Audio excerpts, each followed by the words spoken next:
ताज़ा तरीन खबर से आगाह करते चलें। वज़ीर तालीम व मेहनत सिंध सईद गनी की ज़ेर सदारत ताजिरों का इजलास। जी हाँ, ताज़ा तरीन खबर से आगाह करते चलें। वज़ीर तालीम व मेहनत सिंध सईद गनी की ज़ेर सदारत ताजिरों का इजलास में सूबाई वज़ीर इम्तियाज़ अहमद शेख, मुशीर कानून व तर्जमान सिंध हुकूमत मुर्तज़ा वहाब, MQM के नवीद कमर, ख्वाजा इज़हारुल हसन, मेयर कराची वसीम अख्तर, सिराज कासिम तेली, अतीक मीर और दीगर ताजिर भी मौजूद। सईद गनी का कहना है, वफाकी हुकूमत की जानिब से जिन जिन SOPs के तहत जिन जिन कारोबार को खोलने की इजाज़त दी है वो सिंध हुकूमत भी दे रही है। ताज़ा तरीन खबर से आगाह करते चलें। वज़ीर तालीम व मेहनत सिंध सईद गनी की ज़ेर सदारत ताजिरों का इजलास। जी हाँ, ताज़ा तरीन खबर से आगाह करते चलें। वज़ीर तालीम व मेहनत सिंध सईद गनी की ज़ेर सदारत ताजिरों का इजलास में सूबाई वज़ीर इम्तियाज़ अहमद शेख, मुशीर कानून व तर्जमान सिंध हुकूमत मुर्तज़ा वहाब, MQM के नवीद कमर, ख्वाजा इज़हारुल हसन, मेयर कराची वसीम अख्तर, सिराज कासिम तेली, अतीक मीर और दीगर ताजिर भी मौजूद।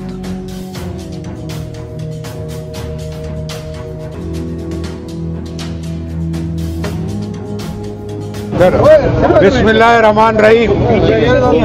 अब भाई चुप हो जाओ यार सब, और जाओ। बिस्मिल्लाहिर्रहमानिर्रहीम। सबसे पहले तो मैं शुक्रगुजार हूँ। सबसे पहले तो मैं शुक्रगुजार हूँ सईद गनी साहब का, नासिर शाह साहब का, मुर्तज़ा वहाब का, इम्तियाज़ शेख का, सबका, ये इन्होंने सबको बुलाया और सबकी बातें सुनी। ये 100 के ऊपर लोग थे, सारे कराची के रिप्रेजेंटेटिव्स, सब ने अपने अपने हिसाब से बातें की हैं। इसमें कोई गलत बात नहीं है। सब चाहते हैं, रोज़ी का मामला है, सब चाहते हैं कि किसी न किसी तरह कोई रास्ता निकले। एक बात पक्की है कि सबको ये पता है और ख़ास तौर पे अब तो सब समझ गए हैं 1-1.5 महीने में, ये कोरोना वायरस ने कहीं नहीं जाना। जब तक वैक्सीन नहीं बनती या कोई अल्लाह हमें को माफ़ नहीं करता, ये कहीं नहीं जाना। हमने इसके साथ रहना है, इसके साथ जीना है। इस पार्ट ऑफ आवर लाइफ ना, हमने इसी के साथ जीना है। तो हमने अभी ये करना है कि काम धंधा हर चीज़ आस्ते आस्ते खुलनी शुरू करे। जिस तरह इमरान खान साहब भी कहते हैं ना कि आस्ते आस्ते खोलो, तो हम भी ये चाहते हैं कि आस्ते आस्ते सब चीज़ें खुले, अपना बचाव भी करें, SOPs भी बने, अपने आप को बचाए भी, वायरस से भी दूर रहे और साथ साथ काम धंधा भी शुरू हो। और ये 15 दिन जो आखिरी हैं ये रमज़ान के, ये मेजॉरिटी दुकानदारों के लिए कमाई के दिन है और इसीलिए हमने बड़ी बहस हुई। इधर मैं डिटेलों में नहीं जाना चाहता। जो SOPs या जो एक कागज़ उस कमेटी ने, जो कमांड कमेटी है जो ऊपर से फेडरल की, जिसमें चारों सूबों के चीफ मिनिस्टर भी हैं, वो उन्होंने पूरे पाकिस्तान लेवल पे एक फ़ैसला किया है जो सईद भाई ने और सबने बताया है। वो फैसला सही है, हम उसको मानते हैं, किसी को अफसोस नहीं है। अब उसमें थोड़े बहुत रद्द-बदल की ज़रूरत है, 19-20 करने की ज़रूरत है। और ये सईद भाई ने और पीपल्स पार्टी की हुकूमत ने ये कमिट किया है कि हम इसमें करेक्शन करा के इंशाअल्लाह ताला 2-4 दिन में खोलने की कोशिश करते हैं और ये खुल जाएगा अल्लाह करेगा तो। और साथ साथ सारे शहर के दुकानदारों को मैं ये कहना चाहता हूँ कि SOPs जो भी बनेगी, डिस्टेंस का, सैनिटाइज़र का, डिसइंफेक्शन का, मास्क का, इनको फॉलो करना है। देखो जान है तो माल है, ये रिस्क है, इसमें कोई दो राय नहीं है, बड़ी रिस्क है। वो रिस्क लेते हुए इनको समझ के ये करना है। और कल को SOPs जिसने फॉलो नहीं की, किसी की दुकान बंद हो गई या किसी का मार्केट बंद हो गई, तो चैम्बर सपोर्ट नहीं करेगी। और मैं सब ने इधर कमिट किया है कि जितने लीडरान हैं वो भी सपोर्ट नहीं करेंगे। और सईद गनी साहब को और हुकूमत से हमने रिक्वेस्ट की है, इन्होंने वादा किया है कि अगले 2 दिन में फेडरल हुकूमत से मशवरा करके जहाँ जहाँ गुंजाइश हो सकेगी वो मार्केटें खोलने की सेटिंग करेंगे। अब दुआ करो कि मार्केटें भी खुले, अब बात भी ना हो, ये फैले भी ना, और अल्लाह हम सबकी मदद करे ताकि कारोबार चले। इसलिए कि अब रोज़ी रोटी का सवाल है, छोटे लोग बड़े तकलीफ में हैं, तनख्वाहें देनी है। तो ये सारी बातें हुई और आज बहुत अच्छे माहौल में, बहुत अच्छे तरीके से सब ने बात की है और सब ने एक वादा किया है कि सब मिल के चलेंगे, एक आवाज़ पे चलेंगे और सब अल्लाह के हवाले कोशिश पूरी करेंगे ईमानदारी से, ताकि कि कोरोना से भी बचे और साथ साथ कारोबार भी शुरू हो जाए। ये बात हुई है और आप मीडिया का काम है। मैं मीडिया से रिक्वेस्ट करना चाहता हूँ, वो हमेशा मेरी बड़ी मदद करते हैं कि ये जो बात है ना, इसको आप रोज़ फैलाओ कि भाई कोरोना के साथ जीना है, अपने को बचाना है और कारोबार भी करना है। और इसमें मजाक नहीं है, इसमें ये खतरनाक चीज़ है। मगर अगर हम इसके साथ जीते, इसके साथ साथ ये नहीं करेंगे तो कारोबार ख़त्म हो जाएगा। तो भूख से नहीं मारना हमें लोगों को, तो दोनों चीज़ें होनी चाहिए। ये प्रोग्राम है, सईद भाई यहाँ मौजूद है और मुझे यकीन है कि इस दफ़ा ये सईद भाई ने पूरी हमें सपोर्ट किया और करेंगे इंशाल्लाह। बिस्मिल्लाहिर्रहमानिर्रहीम।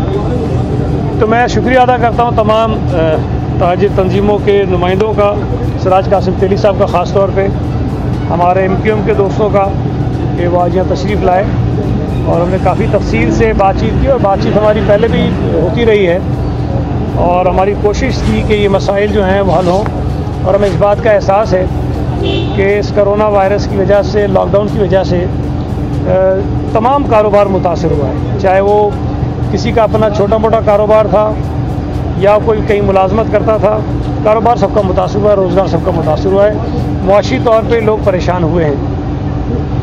इन्हीं चीज़ों को मद्देनज़र रखते हुए वक्तन फ़वक्तन मुख्तलिफ़ कामों को करने की इजाज़त सिंध हुकूमत देती रही है। लेकिन अभी जो रिसेंटली नेशनल कोऑर्डिनेशन कमेटी की मीटिंग हुई, जिसमें तमाम सूबों की मशावरत से कुछ और बिजनेसेस को काम करने की इजाज़त दी गई है, उसमें जो मुख्तलिफ़ चीज़ें शामिल है, मैं सिर्फ आज की जो मुलाकात थी वहाँ तक फोकस रखूँगा अपने आप को, कि 3 ऐसी चीज़ें हैं, कैटेगरीज़ हैं जिनकी खोलने पर अभी भी पाबंदी है उस नेशनल कोऑर्डिनेशन कमेटी के फैसले के मुताबिक। उनमें बड़ी मार्केट्स हैं, उनमें शॉपिंग मॉल्स हैं और उसमें बड़े डिपार्टमेंटल स्टोर्स हैं। ये 3 वो कैटेगरीज़ हैं जिनके ऊपर पाबंदी है अभी भी।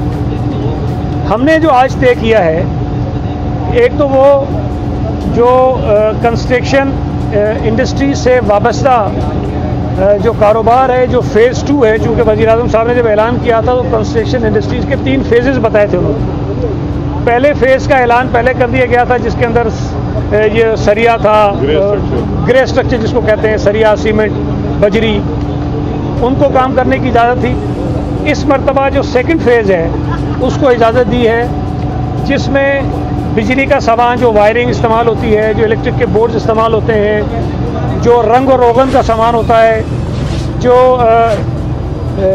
सेरेमिक्स हैं, हार्डवेयर का है सामान, उन तमाम कामों को, कारोबार को करने की इजाज़त है। वो तो खुल जाएंगे, उनसे हम SOPs ले लेंगे और उसको हम शुरू कर देंगे।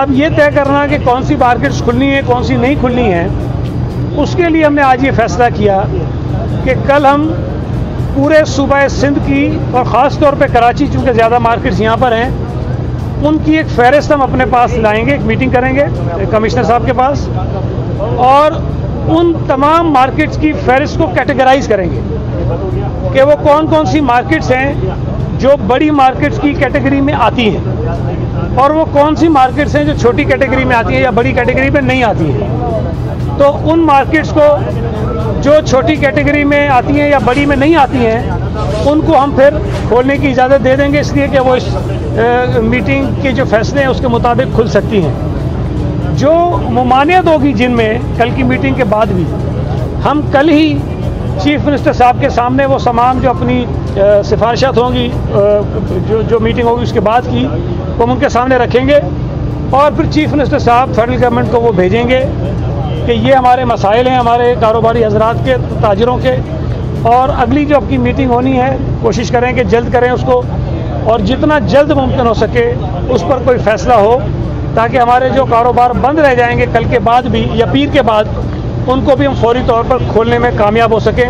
और हमारी कोशिश होगी कि हम 1-2 दिन में ये काम कर लें, लेकिन अगर उसमें कहीं ताख़ीर भी होती है तो मैंने सिराज साहब से भी गुजारिश की है, हमारे जो ताजिर दोस्त हैं उनसे भी गुजारिश की है कि जहाँ इन्होंने इतना सब्र कर लिया है, उसमें अगर 1-2 दिन की और ताख़ीर हो जाती है तो उसमें और वो हमारे साथ हमारी मदद करें, ताकि हम बहुत अच्छे तरह से एक अच्छे माहौल में इस तमाम मराइल से हम गुजरें और जो इनके मसाइल हैं उसको भी हल करें। और जो एक हुकूमत की कोशिश है कि कोरोना वायरस से अपने शहरियों को महफूज रखने के लिए जो इक़दाम हम कर सकें, हम मिलजुल कर इस मकसद में किसी तरह कामयाबी हासिल कर सकें।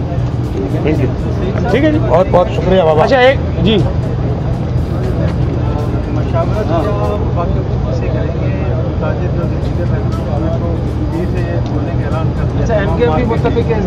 जी मैं अर्ज़ करूँ आपसे, देखें तो ये मैं बता दूँ, देखें एक मैं आपसे अर्ज़ करूँ कि अभी सुप्रीम कोर्ट का एक फ़ैसला आया। सुप्रीम कोर्ट ने तमाम सूबाई हुकूमतों को और वफाकी हुकूमत को ये अहकामात जारी किए हैं कि कोरोना के हवाले से जो भी इक़दाम होते हैं, जो पॉलिसी बनती है, वो पूरे मुल्क में यकसा होनी चाहिए। जब ये चीज़ तय हो गई तो उसके बाद हमारी भी ये कोशिश है कि तमाम फ़ैसले इत्तफ़ाक़ राय से हों और पूरे मुल्क के लिए एक जैसे हों। इस वक्त जिस फैसले का मैं आपके सामने जिक्र कर रहा हूँ वो नेशनल जो हमारी कोऑर्डिनेशन कमेटी है उसमें सूबों के इत्तफ़ाक़ राय से हुए हैं। तो हम कोशिश ये करेंगे कि सुप्रीम कोर्ट के फ़ैसले में जो अहकामात हुकूमतों को दिए गए हैं, हम उनको सामने रख कर तमाम सूबों की मशावरत से, फेडरल गवर्नमेंट की मशावरत से ये फ़ैसला भी कर लें जिसकी डिमांड आज यहाँ की गई है। ये एक हमारे पास सुप्रीम कोर्ट के फ़ैसले की एक पाबंदी भी है जो हमने करनी है। तो हमारी नीयत सबकी ठीक है। हमारे जो दोस्त कह रहे हैं परेशान हैं, हम उनकी परेशानी का एहसास करते हैं। हुकूमत खुद बहुत परेशान है कारोबार ना होने की वजह से। ज़ाहिर है कि अल्टीमेटली हुकूमत के ऊपर रेवेन्यूज़ की कमी का दबाव आता है, हुकूमत के ऊपर लोगों के बेरोज़गार होने का दबाव आता है, हुकूमत के ऊपर ज़ाहिर है कि हमारे शहरी हैं इनकी जो मुश्किलात हैं उसका दबाव आता है। तो हमारी भी कोशिश है कि हम किसी तरह से बेहतर अंदाज में इस पूरे मसले को हल करें ताकि इनका मसला भी हल हो जाए और हुकूमत की परेशानी भी कम हो जाए। बहुत एक सवाल सर, पीर से शहरी भी परेशान है, जो कारोबार से मुंसलिक लोग हैं वो भी परेशान है।